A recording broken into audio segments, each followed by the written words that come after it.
Voy. Kortej bez nomer harakatlanyaptimi?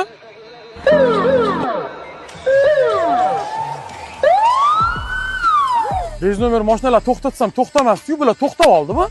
Voy.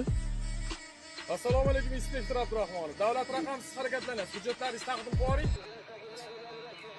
Oybek, bizdan hujjat so'rayapti yoki bizani tanimaydimi deyman? Hujjat yo'q, qarochi devorlaring. Hali ratsiya bormi sizlarda? Hujjat yo'q aka, nima bo'ladi? Hujjat faqat sizda yo'qmi yo boshqalarda ham yo'qmi?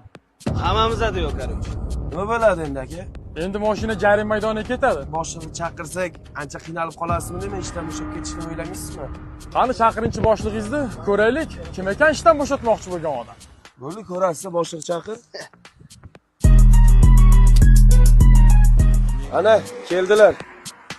Boshlig'imiz. Tinchlikmi komandir? Nima uchun ishlab turibsiz bularni? Davlat raqamsiz harakatlanyapti qoidabuzarlik bilan. Bular hammasi aksiya ketyapti. Tushunmadim. Qanaqa aksiya? Gentra 5 ta qo'ydim, 1900 dollardan. Damas qo'ydim, Spark qo'ydim, 5 tadan. 1,5 ming dollar bilan qo'yapman. Yaxshi, o'sha aksiyangizga bo'lmasam jarimalarini ham qo'yib qo'ying-da. Shunda ishtiroknoga tiqmoqchisiz mashinalarni? Albatta. Unda hamma mashinamizni salonga olib berasiz. O'zingiz. Ketdik, ukam. Xo'sh, komandir, nima bo'ladigan bo'ldi endi? Jarima maydoniga kiradigan bo'ldi. Ketdik.